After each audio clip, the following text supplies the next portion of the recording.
कि आज के इस अवसर पर, जो एक ऐतिहासिक अवसर है, और जिस प्रकार से आज हम संविधान सभा के माननीय सदस्यों को अपनी आदर देकर उनका वंदन करके आज उसको पाठ कर रहे हैं, मैं समझता हूं कि आपके सदारत में इस सदन में जो बहस होगी वो भी आने वाले समय में और भारत को 2047 तक विकसित राष्ट्र बनाने के संकल्प के साथ पूरी होगी। इसी के साथ मैं इस बहस की शुरुआत करना चाहता हूँ। माननीय सभापति महोदय, ये जब विषय रखे गौरवशाली यात्रा, तो गौरवशाली यात्रा में हम उन सब क्षणों को लेंगे जिस क्षणों में हमारे राष्ट्र को आज यहाँ तक पहुँचाया। हम उन सब लोगों के प्रति कृतज्ञ हैं, उन सब लोगों के प्रति अपनी वंदन करेंगे, अभिनंदन करेंगे, जिन्होंने संविधान सभा में इतनी बड़ी समस्याओं के साथ इतना बड़ा संविधान बनाकर एक भारत को इस स्थान पर लाकर पहुंचाया। उसके लिए 284 सदस्य जिन्होंने उस दिन हस्ताक्षर किए थे, वो सब के सब वंदन और अभिनंदन के पात्र हैं, उनको मैं नमन करता हूं। माननीय सभापति महोदय, संविधान का नियम साफ है, सम और विधान। इसमें दो शब्द हैं, सम और विधान। उस पर चर्चा करनी चाहिए थी, लेकिन मुझे आज तकलीफ हुई जब हमारे प्रतिपक्ष के नेता माननीय खड़गे जी ने खड़े होकर दो किताब हाथ में ली। एक किताब उन्होंने मनुस्मृति हाथ में ली, एक किताब उन्होंने संविधान हाथ में ली। माननीय सभापति महोदय, भारत में संविधान लिखने की बहुत पुरानी, विधान लिखने की बहुत पुरानी परंपरा है और मनुस्मृति आज के 5000 साल पहले लिखी गई थी और उसके बाद में 52 स्मृतियां और लिखी गई और हर स्मृति,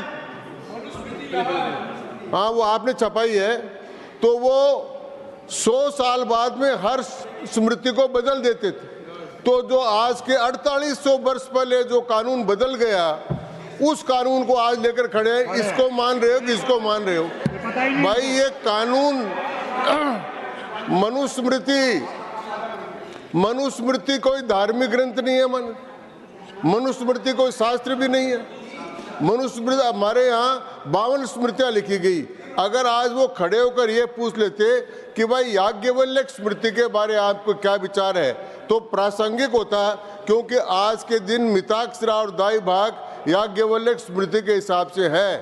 और ये और पूछ लेते खड़े होकर कि भाई ये याज्ञवल्क्य स्मृति पर ही काम चलाओगे या शरीयत के आधार पर चलाओगे या संविधान के आधार पर चलाओगे, तब इस बात का जवाब दिया जा सकता था।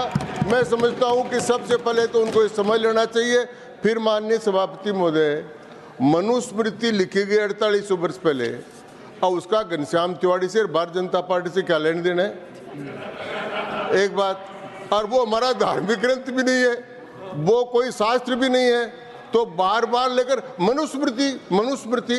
अरे भाई एक बात, दूसरी बात मैं कहना चाहूंगा कि मनुस्मृति को तो जब कर दिया, 52 स्मृतियां लिखेगी, नारद की, पाराशर की, वशिष्ठ की, अंत में याज्ञवल्क्य स्मृति आई, तो ये सब लिखी गई, तो अब उसकी चर्चा करने की आवश्यकता। फिर दूसरी चर्चा हो रही है अंगूठा की, अंगूठा कट। अरे किसने अंगूठा काट लिया?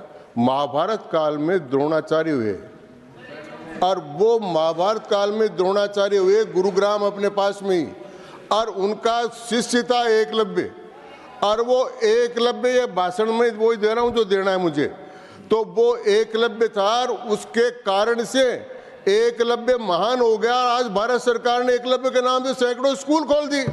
तो आप एकलव्य का भी अपमान कर रहे हो, द्रोणाचार्य का भी अपमान कर रहे हो।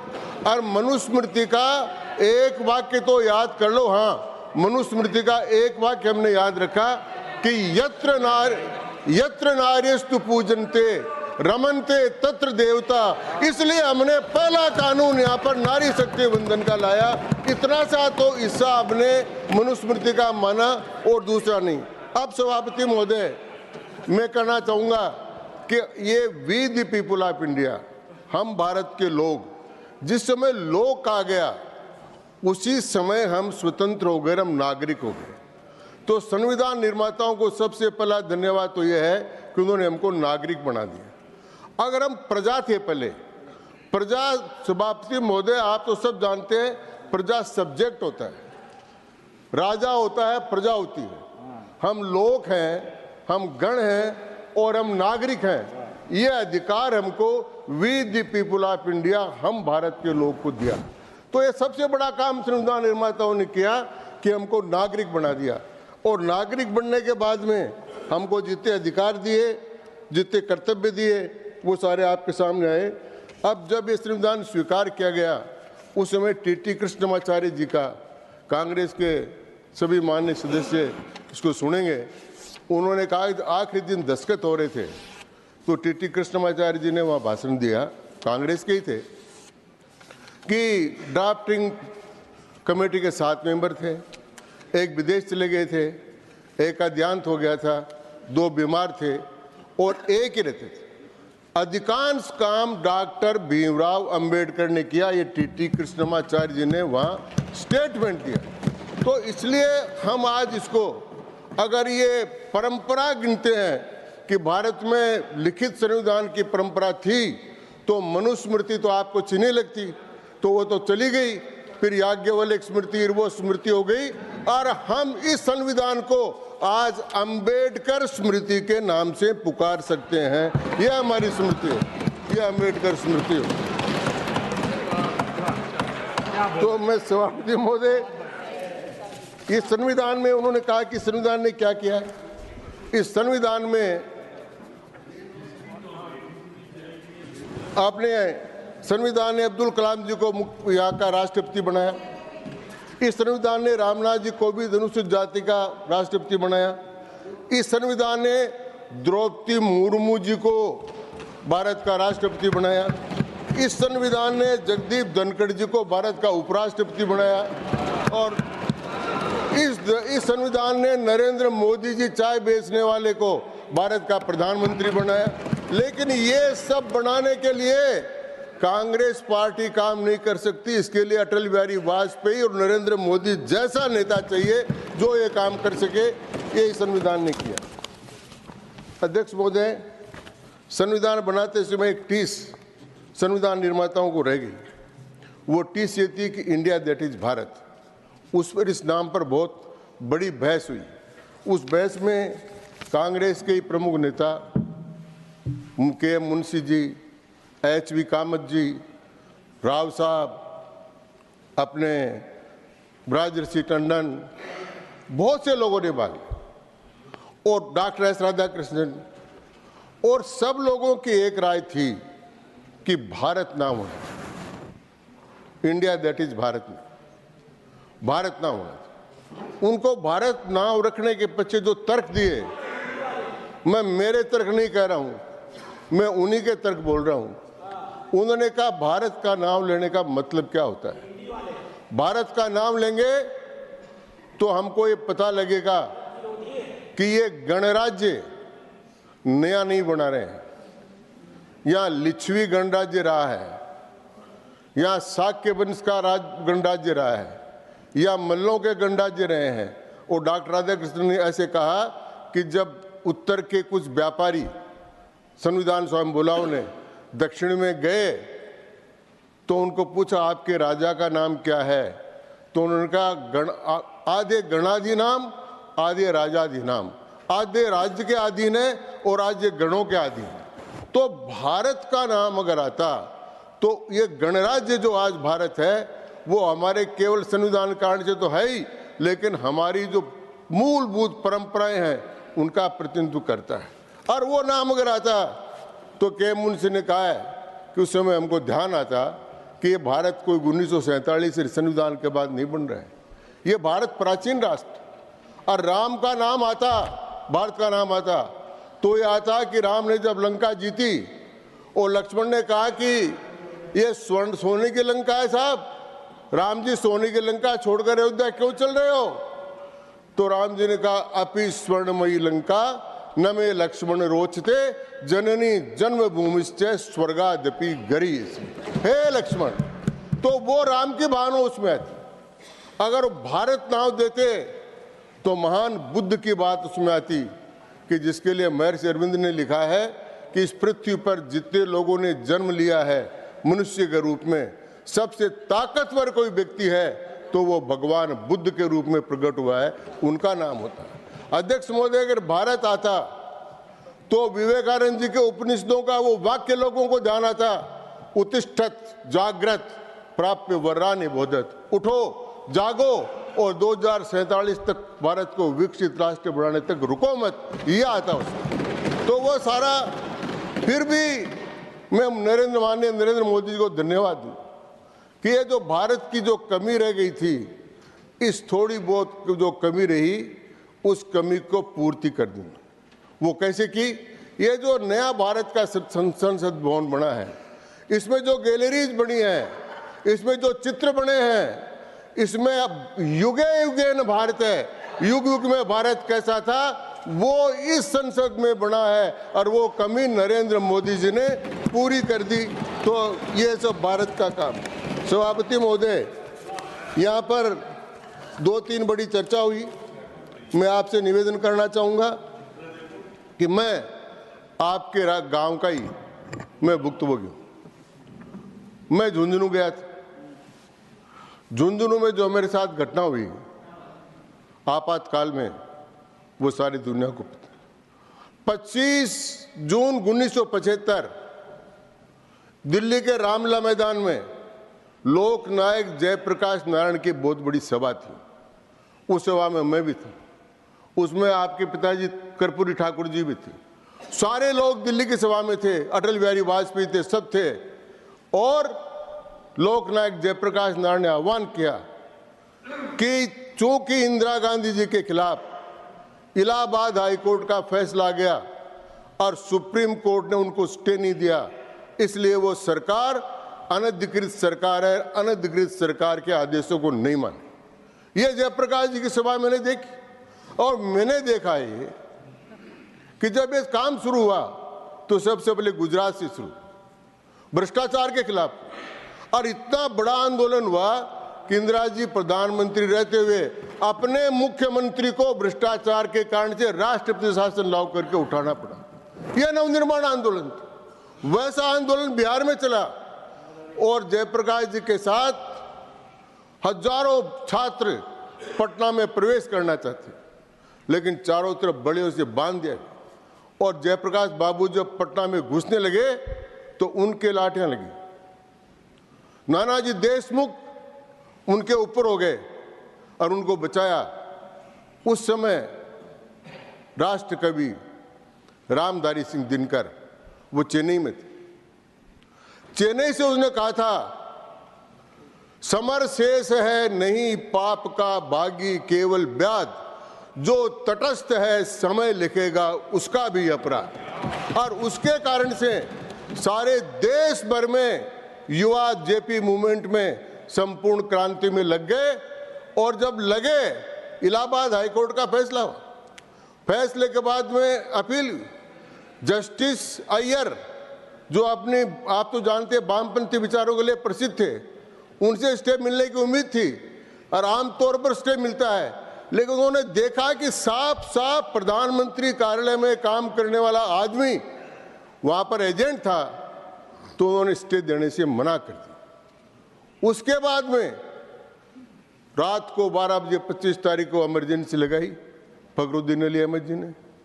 मैं 26 तारीख को सुबह सुबह अपने रोज की रात को ऐसे गए थे, रेडियो थे नहीं उस समय, टेलीफोन थे नहीं, गए, 27-28 साल की उम्र थी, कोर्ट में जाकर बैठे और एसपी ऑफिस से आया, साहब आपको बुला रहे।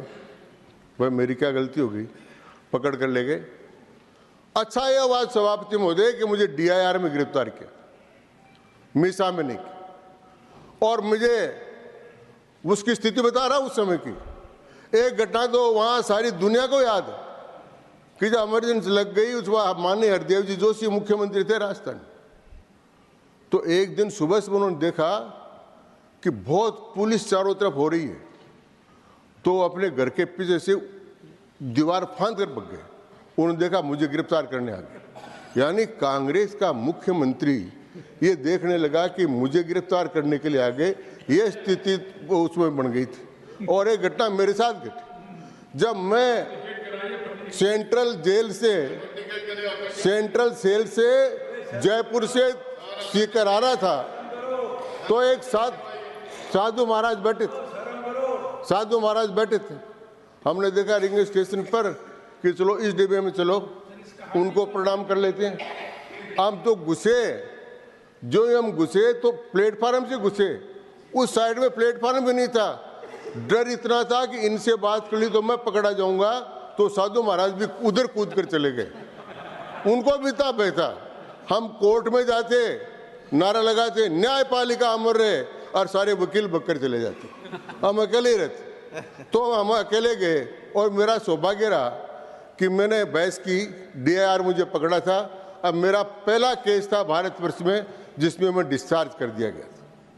उसके बाद में मैं अंडरग्राउंड हुआ, फिर आपके झुंझुनू गया तो वहाँ कोर्ट में सुरेश H माथुर डिस्ट्रिक्ट जज थे।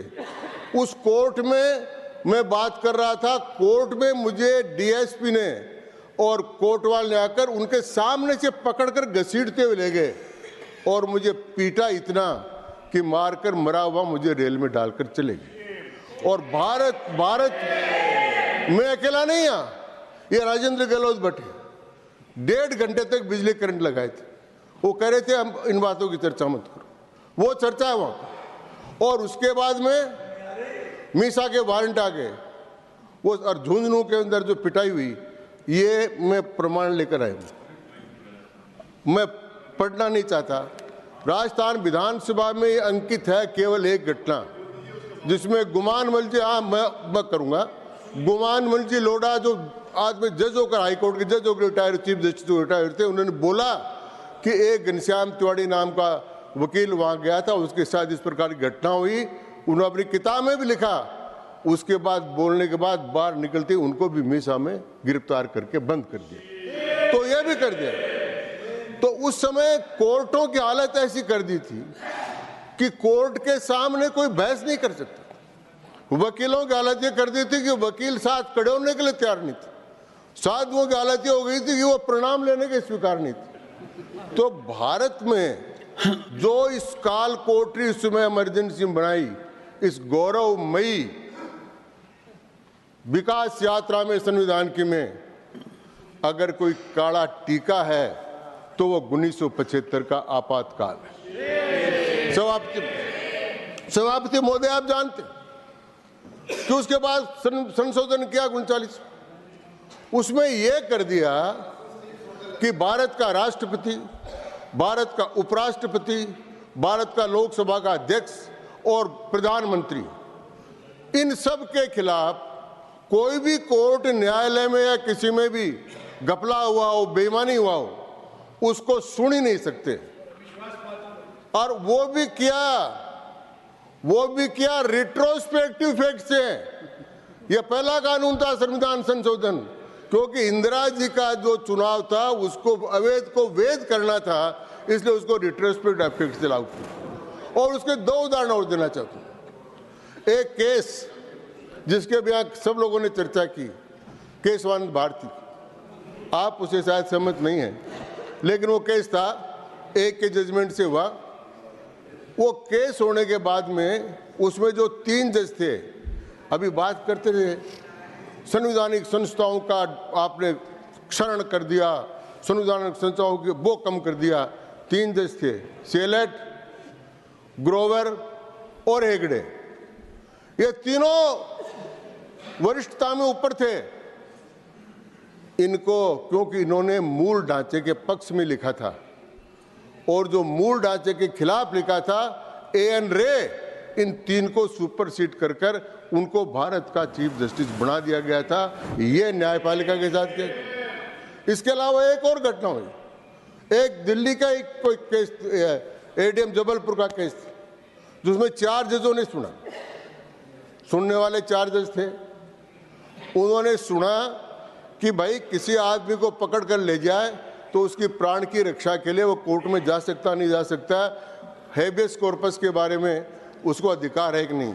4 जजों की बेंच थी, सबने सुना, 5 की 4 और 1 से जजमेंट हुआ। 4 ने फैसला दिया। उस समय HR खन्ना ने ये पूछा कि अगर पुलिस अफसर किसी को पकड़ कर ले जाए और दुश्मनी हो और उसको गोली मार दे तो क्या होगा। तो सरकार ने जवाब दिया कि इसका तो एडवोकेट जनरल ने कि जवाब तो बाद में मिलेगा। तो वो हो गए, गोली मार दो, गोली मारने की छूट हो गई, प्रेस पर हो गई। उसके बाद HR खन्ना को चीफ जस्टिस बनना था, लेकिन चूंकि उन्होंने कहा था कि नहीं राइट ऑफ हेबियस कॉर्पस है, तो उनको सुपरसीड किया गया और सुपरसीड कर HM बेग को उन्होंने भारत का प्रमुख न्यायाधीश बना दिया। तो मैं कहना चाहता हूं कि उस समय प्रेस को भी इस प्रकार, न्यायालय को भी इस प्रकार दबा कर दिया था। मैं सभापति महोदय, मैं माननीय प्रधानमंत्री जी को धन्यवाद दूंगा।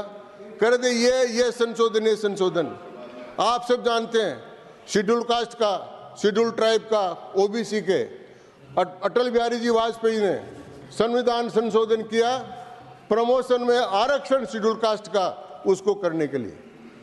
नरेंद्र माननीय मोदी जी ने संशोधन किया, उन्होंने संशोधन किया कि ये जो EWS है, EWS के लोग, ब्राह्मण, बनिए, राजपूत, कायस्थ, जितने भी वंचित वर्ग के लोग थे, इनको आरक्षण नहीं था, इनके हार्ट बर्निंग हो रही थी।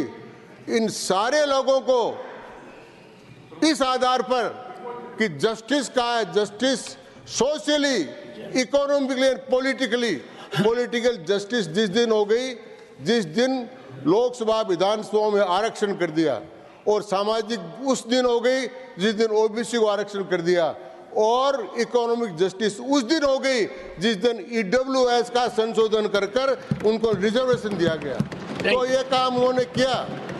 तो सभापति महोदय, मैं यही बात कहना चाहूंगा कि भारत के संविधान के इतिहास में इससे बड़ी घटना कुछ नहीं हो सकती, लेकिन हमको इससे प्रेरणा लेनी चाहिए। और भी काम हुए, एक एक काम अगर गिनेंगे तो हमको पता लगेगा कि हमारे संविधान निर्माताओं की जो भावना थी, उस भावना को नरेंद्र मोदी जी ने पैदा किया। एक बात अंत में कहकर सभापति महोदय समाप्त करता हूं कि आज जो ये आजादी दिख रही है, आज जो ये बहस दिख रही है, ये स्वतंत्रता सेनानियों के कारण से तो आजादी मिली थी, लेकिन आज जो है आपातकाल में संघर्ष करने वाले लोकतंत्र सेनानियों के कारण से यह संविधान आज जिंदा है और इस संविधान की यात्रा चल रही है। उन सब लोकतंत्र सेनानियों का किसी न किसी रूप में सम्मान होना चाहिए। ये बात मैं आपसे निवेदन करना चाहता हूँ। सभापति महोदय, बातें तो बहुत थी, तैयारी तो पूरी करी थी, लेकिन अब आपका इशारा हो रहा है, तो इसलिए मैं आपको धन्यवाद देता हुआ और सभी माननीय धन्यवाद देता हुआ अपनी बात समाप्त करता हूँ। धन्यवाद।